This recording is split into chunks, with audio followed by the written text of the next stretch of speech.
नमस्कार मित्रांनो, शुभविवाह मालिकेच्या आजच्या भागामध्ये भूमी म्हणत असते की आकाश, मला खरंच खूप भीती वाटते.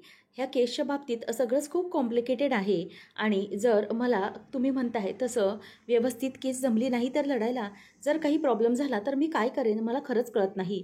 कोर्टात जे काही हेवेदावे केले जातात, जो काही युक्तिवाद केला जातो, त्यावरून मला हे कळत नाही की मला हे सगळं जमेल का. गीतांजलीसारखी हुशार वकील आहे आणि मला जर कायद्याचं ज्ञानही नाही आहे काही, मग मी काय करू, कशीही कोर्टात केस लढू मी.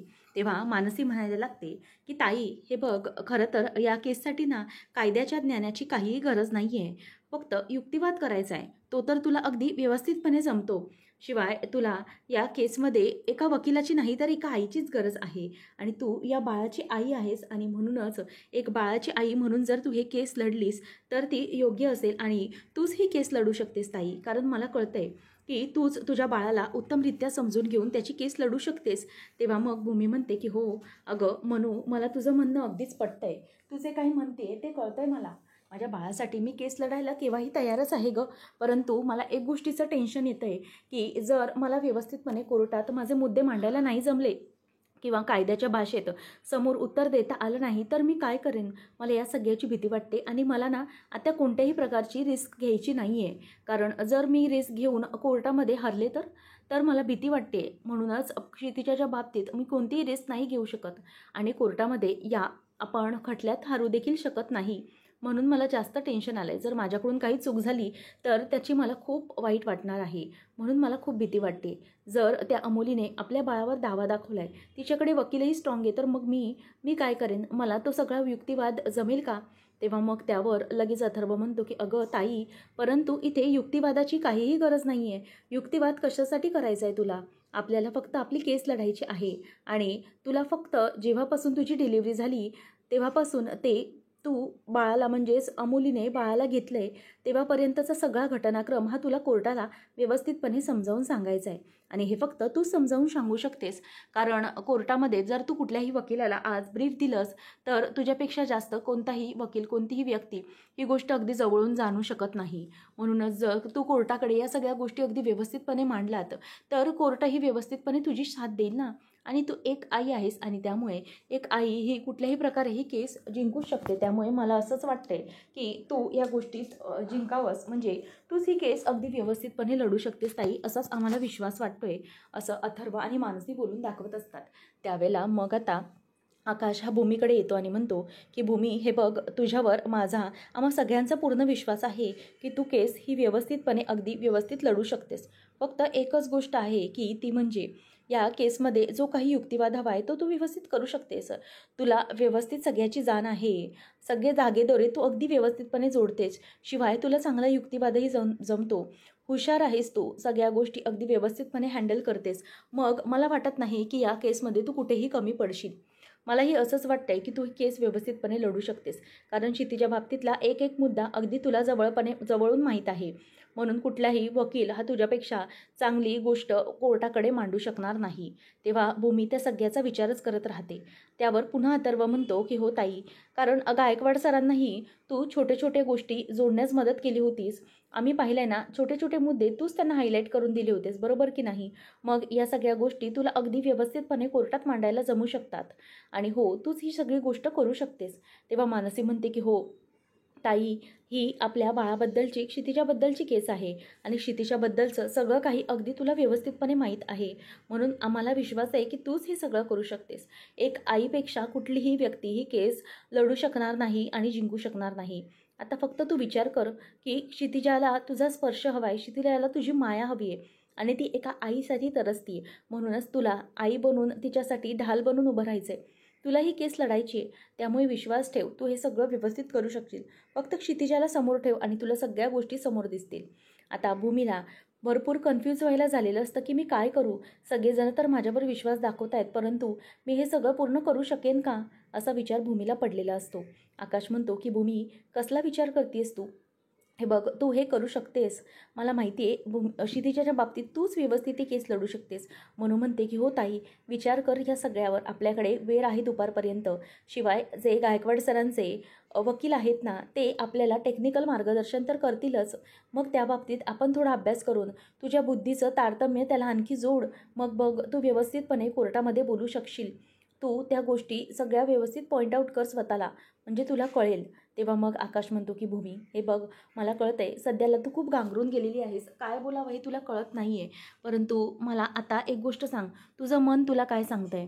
तुझ्या मनाचं ऐक तू. आम्ही जे काही बोलतोय ते ठीक आहे, परंतु तुझ्या मनाचं तुला ऐकावं लागेल. तुझं मन काय सांगते ते तू मला सांग. त्याबरोबर भूमीला लगेच क्षितिजाला जवळ घेतल्याचे क्षण आठवतात. जेव्हा आकाश क्षितिजाला जवळ घेतो तेव्हा भूमीचं बोट ती पटकन पकडते. नंतर भूमीला मध्यरात्री जाग येते आणि क्षितिजा इकडे पारितोषच्या घरी रडत असताना भूमी अगदी हिरकणीसारखी मागून पाईपवरून चढून क्षितिजाजवळ आलेली असते आणि ती क्षितिजाला रडत असताना जवळ घेते. हे सगळं तिला आठवतं. शिवाय क्षितिजा ही होळीच्या वेळेला आलेली असताना तिला भूक लागलेली असते, म्हणून भूमी ही तिला दूध पाजायला म्हणून जवळ घेते आणि जेव्हा भूमीचा पाना फुटतो तेव्हा क्षितिजा तिच्याकडून दूध पिते. हे सगळं आठवून तिला खूप बरं वाटत असतं आणि त्या सगळ्या गोष्टी तिला आठवत असतात. शिवाय जेव्हा पूजा असते त्यावेळेला अमोलीकडून ती शांत होत नसते. अमोलीला आजी म्हणते की आपण भूमीकडे देऊया का बाळाला, ती शांत होईल. तेव्हा ती म्हणते की कशासाठी, मी आहे ना आई तिची, मी करते तिला शांत. परंतु तेवढ्यातच भूमी ही अंगाई गात येते आणि भूमीच्या त्या अंगाईमुळे क्षितिजा गाढ अगदी झोपी जाते. हे सगळं तिला आठवतं आणि भूमीच्या डोळ्यातून आता टचकन पाणी येतं आणि ती पटकन बोलते की हो आकाश, माझा निर्णय झालाय. माझ्या क्षितिजासाठी ही केस मी लढणारच आहे. माझी क्षितिजा ही फक्त माझी आहे आणि मी तिची आई आहे. त्यामुळे माझ्या क्षितिजासाठी काही झालं तरीही कोणत्याही प्रकारची रिस्क मी घेणार आहे आणि माझ्या क्षितिजासाठी मी ही केस लढणारच आहे, असं भूमी अगदी कॉन्फिडंटली आकाशला बोलते. त्यामुळे त्याला तिचं ते बोलणं ऐकून खूप आनंद आलेला असतो आणि भूमीच्या डोळ्यात आता पाणी असतं आणि डोळ्यात एक निर्धार देखील असतो की माझ्या मुलीसाठी मी उभी राहणार आणि केस लढणार. आणि भूमीचा तो निर्णय ऐकून घरातल्या प्रत्येकाला आनंद झालेला असतो. आकाश, भूमी, मानसी, अथर्व सगळेजण भूमीला म्हणतात की हो, तूच हे फक्त करू शकतेस, तूच आपल्या क्षितिजाला परत आणू शकतेस, असं म्हणून आता भूमीलाही तिथे आनंद होतो आणि डोळ्यात पाणी देखील येतं. त्यानंतर आपल्याला पाहायला मिळतं की मानसी कामं आवरत असताना मानसी टेन्शनमध्ये देखील असते. ती वर टेरेसवर येते आणि कपडे वाळत घालत असते आणि त्याच वेळेला तिला टेन्शन येतं की ताईला आम्ही सगळ्यांनी तयार तर केलं आहे केससाठी, काय करायचं काय नाही हे आम्ही तर बोलत होतो, परंतु आता ताई नक्की करेल का हे सगळं, तिला हे सगळं जमू शकणार आहे का, समोर अशी गीतांजलीसारखी हुशार वकील असताना तिला हे सगळं जमेल का. आता मानसीला समोरच एक डब्बा दिसतो. ती म्हणते की हे काय आहे सगळं, आणि तिला आता ते पाहून मोठा धक्काच बसतो. तर वकील आलेले असतात जे गायकवाड सरांनी पाठवले. ते म्हणतात की हे बघा भूमी मॅडम, हे जे सगळे काही क्लॉज आहेत ना ते तुम्ही एकदा वाचून घ्या. त्यावरून तुम्हाला समजेल की कोर्टामध्ये तुम्हाला कसं स्वतःला प्रेझेंट करायचं आहे किंवा तुम्हाला कसे मुद्दे मांडायचे आहेत, हे सगळं याच्यामधून समजू शकतं. तेव्हा भूमी म्हणते की सर हो, मी हे वाचते, परंतु मला खरंच खूप काळजी वाटते की हे सगळं व्यवस्थित होईल ना. तेव्हा मग आकाश म्हणतो की भूमी नको काळजी करूस, आहेत ना ते आपल्याला सांगतील ते सगळं आपल्याला समजावून, नको घाबरू, कोणत्याही प्रकारची रिस्क नाही आहे याच्यामध्ये. तेव्हा लगेच ते वकील साहेब म्हणतात की हो मॅडम, तुम्ही नका काळजी करू, काय ना प्रत्येक जज साहेबांवरती अवलंबून असतं, ते तुम्हाला या प्रत्येक केसमध्ये लढताना किती सूट देतात किती नाही हे वेगवेगळ्या जजवर अवलंबून असतं. आता जे जज आहेत ते तुम्हाला कशाप्रकारे हँडल करतील हे त्यावरूनच सगळं काही समजेल. आणि हो, आणखीन एक म्हणजे हे सगळं ॲफिडेविट आहे, याच्यावर तुम्हाला सही करावी लागेल. तेव्हा आकाश म्हणतो की कशा संदर्भात आहे हे. तेव्हा मग ते म्हणतात की आपण कोर्टाला विनंती करणार आहोत ना की आपण सामान्य माणूस म्हणून ही केस लढण्यासाठी मागतोय, कुठलाही वकील आपल्याबरोबर नाही, आपण सामान्य माणूस आपली स्वतःची केस स्वतः हँडल करतोय, त्यासाठीच हे ॲफिडेविट आहे आणि याच्यावर तुम्हाला साईन करावी लागेल, असं आता ते वकील भूमीला म्हणतात. भूमी साईन करायला जाणार तेवढ्यात मानू येते. म्हणते की ताई प्लीज जरा लवकर चल. भूमी म्हणते की अगं हे गायकवाड सरांचे वकील आहे, मी जरा कामात आहे, नंतर बोलूया का. ती म्हणते की नाही, खूप महत्त्वाचं आहे दुपट्याच्या संदर्भात, याच्यामधलं मोठं प्रूफ आपल्याला मिळू शकतं, असं म्हणून आता आकाश आणि भूमी धावत धावत टेरेसवर येतात. आणि त्याच वेळेला आता ती त्यांना म्हणते की 1 मिनिट हा सर, आम्ही येतोच. आणि आकाश भूमी येतात तेव्हा भूमी म्हणते की ताई हे बघ काय आहे. तेव्हा भूमी म्हणते की काय आहे. तर मानसी सांगते की हे बघ, हे ना कसलं तरी कागद जाळल्याचं आहे. तेव्हा आकाशही बघतो आणि म्हणतो की हो, याच्यामध्ये कागदाचे तुकडे राहिले आहेत. भूमीला मात्र कळत नसतं. तेव्हा मनू म्हणते की ताई, अगं तुझ्या येत आहे का लक्षात, हे कागदाचे तुकडे जाळलेत. थोड्या दिवसापूर्वी आपल्याला पौर्णिमाने सांगितलं होतं की तिने दुपटं जाळलं होतं आणि तशी राखही तिने आपल्याला दाखवलेली होती आणि ती राख आणि याचा काहीतरी संदर्भ असू शकेल का? तेव्हा मग भूमी म्हणते की हो, अगदी बरोबर बोलतेस तू, याचा नक्कीच काहीतरी संदर्भ असू शकतो. मग त्यावर मनू म्हणते की अगं ताई, मला असं वाटतंय की ही जी काही राख आहे ना, ही या कागदाचीच राख तिने आपल्याला दाखवलेली होती. दुपटं होतं ते तिने जाळलं नसेलच कदाचित. मग ह्या शक्यतेला वाव आहे ना, की दुपटं हे पौर्णिमाकडेच असू शकतं किंवा हे जे दुपटं आहे ते तिने लपवून कुठेतरी ठेवलं असेल, असंही असू शकतं ना. म्हणजे शंकेला तरी वाव आहे की तिने मुद्दाम आपल्याला सांगितलं असेल की दुपटं जाळलं, परंतु दुपटं तर जाळलंच नाही आहे, हे तर कुठल्या तरी कागदाचे तुकडे दिसत आहेत. आकाश पुन्हा एकदा बघतो आणि म्हणतो की हो, अगदी बरोबर आहे, हे तरी कुठल्या तरी कागदाचेच तुकडे मला वाटत आहेत. मग भूमी म्हणते की हो, अगदी बरोबर बोलतेस तू, परंतु जर मानसी तिने इथेच कुठेतरी दुपटं लपवलं असेल तर आपण तर ते शोधण्याचा प्रयत्न केला, परंतु ते दुपटं कुठेच सापडलं नाही. नक्की कुठे असेल ते दुपटं, असा विचार त्या दोघींनाही पडतो. मग मानू म्हणायला लागते की हो, पुन्हा एकदा आपल्याला तपासायला हवं. आता तर आपल्याला कन्फर्म समजलंय की दुपटं हे पौर्णिमाने इथेच ठेवलंय. मग पौर्णिमाच्या घरीत पौर्णिमाच्या रूममध्ये कसं ते दुपटं शोधायचं, काय करायचं, असा प्रश्न पडलेला असतो. मनू म्हणते की हो ना, ती घरातून बाहेर पडत नाही, मग ते दुपटं शोधायचं तरी कसं, हा प्रश्न तर आपल्यासमोर उपस्थित आहे. मला तरी वाटतंय की ताई, ते दुपटं सापडलं ना तर आपल्याला कोर्टात मोठा पुरावा सादर करता येईल. त्या दुपट्याच्या आधारे आपण ही केस अर्धी जिंकू शकतो. भूमी म्हणते पण ते सापडायचं कसं? तेवढ्यातच आता भूमी विचार करायला लागते. मनू आणि आकाश म्हणतात की काय गं, काय झालं भूमी? तेवढ्यातच भूमी म्हणते की आयडिया. तिच्या डोक्यामध्ये एक कल्पना येते. आता संध्याकाळी जेवणाचं सगळं आवरत असताना भूमी ही पौर्णिमा तिथे येण्याची वाट बघत असते आणि मनूला सांगते की लक्ष ठेव, पौर्णिमा येते की नाही. तेवढ्यातच आता ती खुणावते की हो हो ताई, पौर्णिमा आली, तू सुरू कर. मग भूमी बोलायला सुरुवात करते आणि म्हणते की ताई बोल बोल लवकर. भूमी म्हणते की मला ना गं मानसी काळजीच वाटते, मला खूप टेन्शन आलं, ही केस मी कशी काय लढू शकते. पौर्णिमा मुद्दामच तिथून ऐकत असते. तेव्हा मग मानसी म्हणते की हो ना गं ताई, मला पण काळजीच वाटते, तू हे सगळं कसं करू शकतेस. तेव्हा मग ती म्हणते की हो, समोर गीतांजलीसारखी एवढी मोठी वकील, तिच्यासमोर मी हे सगळं कसं बोलणार आहे, यानेच मला अगदी अगदी गळून गेल्यासारखं वागते बघ. माझं अवसानच गेल्यासारखं वाटतंय. उद्या केसमध्ये मी काय करू, मी कशी बोलू. इतके मोठे मोठे वकील समोर असताना माझा युक्तिवाद हा कामी ठरेल का? मी काय करू मला खरंच कळत नाही आहे. एकतर मला खरंच खूप काळजी वाटते की हे सगळी मी केस कशी लढू शकते. जर मी केस हरली तर मात्र माझ्या बाबतीत एक मोठा खुलासा होऊ शकतो, ते म्हणजे माझी मुलगी माझ्यापर्यंत कधीच येऊ शकणार नाही. नंतर मनू म्हणते की हो ना ताई, अगं जर ती अमोली आपल्या बाळाला घेऊन गेली तर काय करणार आपण. आणि त्यातच आता लगेच भूमी बोलूनही दाखवते की पौर्णिमा पौर्णिमा पण तिकडे नाही आहे. आता ही पौर्णिमा पण त्याच्यावर भरीसभर असते. तिकडे रागिनी आत्या असतात आणि ती अमोली असते, गीतांजली असते, त्यात ही पौर्णिमा ही तिथे असते, तर आणखी मला टेन्शन आलं असतं. आणखीनच मला भीती वाटत असली असती की केस कशी लढणार. ती नसते ते नशीब. पौर्णिमा विचार करते की अच्छा असं आहे का. मग आता तर मुद्दामच मी उद्या कोर्टामध्ये जाणार आहे. मुद्दाम मी उद्या कोर्टामध्ये जाईन. मला ना भूमी हरलेली बघायची आहे. काही झालं तरी तिच्या बाबतीतलं हे सत्य मला जाणून घ्यायचंच आहे की ती कोर्टामध्ये नक्की काय करते. असं म्हणून आता पौर्णिमा ही मनाचा विचार करते आणि तिथूनच भूमीचं ते सगळं बोलणं ऐकून निघून गेलेली असते. पौर्णिमा आणि निघून गेल्यानंतर मानसीचा आणि भूमीचा प्लॅन सक्सेसफुल झालेला असतो. दुसऱ्या दिवशी पौर्णिमा कोर्टात हजर असते. आता न्यायाधीश हे येतच असतात आणि त्याच वेळेला पौर्णिमा मुद्दामच गालातल्या गालात हसत असते आणि म्हणते की भूमी, मी ना आज इथे कोर्टामध्ये मुद्दाम आलेली आहे.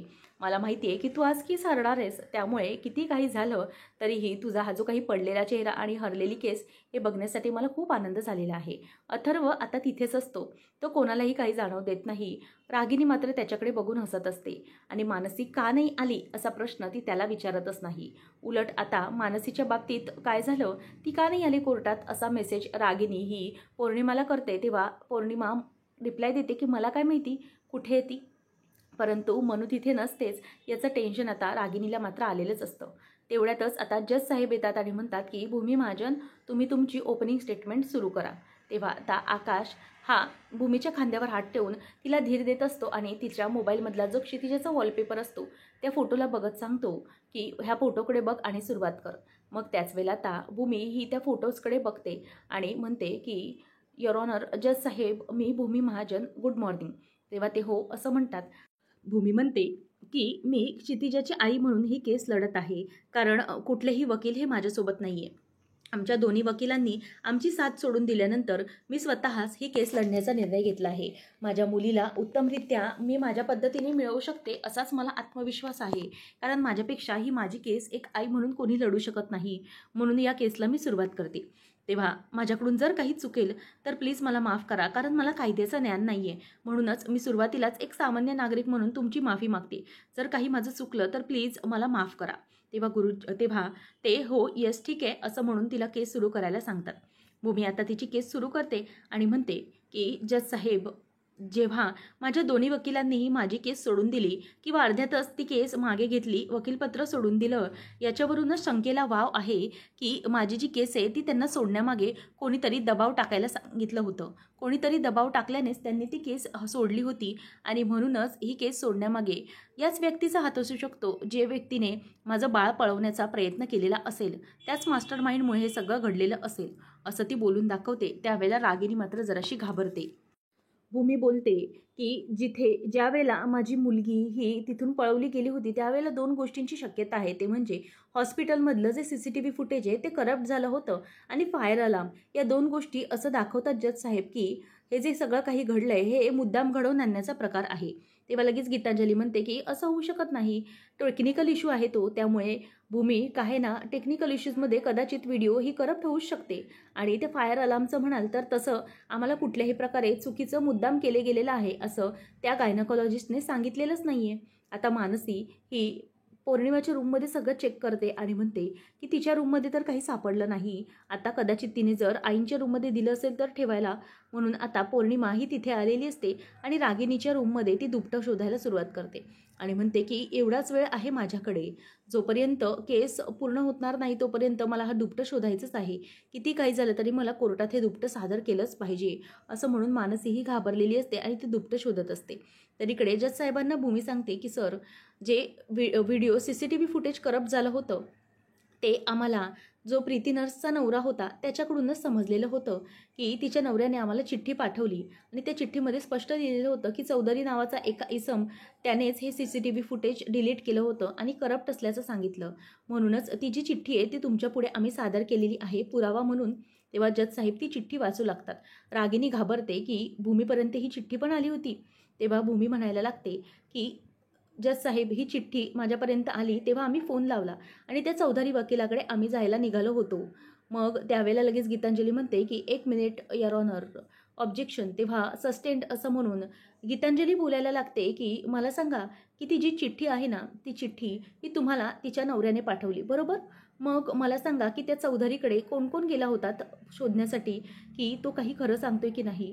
तेव्हा मग लगेच पुढे ती म्हणायला लागते की हो, आम्ही गेलो होतो, मी आणि माझा नवरा आकाश आणि भूमी. तेव्हा लगेच गीतांजली म्हणते की अच्छा, म्हणजे तुम्ही आकाश आणि भूमी दोघंजणच तिकडे एवढा मोठा पुरावा मिळतोय की नाही हे पाहण्यासाठी गेला होतात.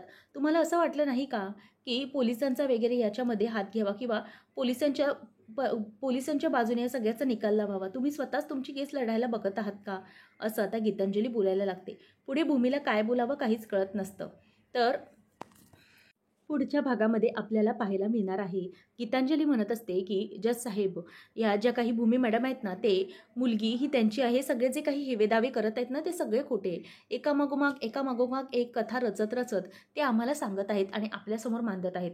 यांच्याकडे त्या बाबतीतला कोणताही पुरावा नाही आहे. जर तसा सबळ पुरावाच त्यांच्याकडे नसेल तर मग आपण कोणत्या पद्धतीने ही केस हँडल करायची आहे? कारण प्रत्येक गोष्टीत मला एकच लक्षात येते की त्या फक्त बोलत आहेत, परंतु त्याच्या बाबतीत त्यांच्याकडे कोणताही पुरावा नाही. तर न्यायालय या सगळ्या गोष्टीत विश्वास ठेवू शकत नाही. यांच्या बोलण्यावर फक्त विश्वास कसा ठेवणार आहे?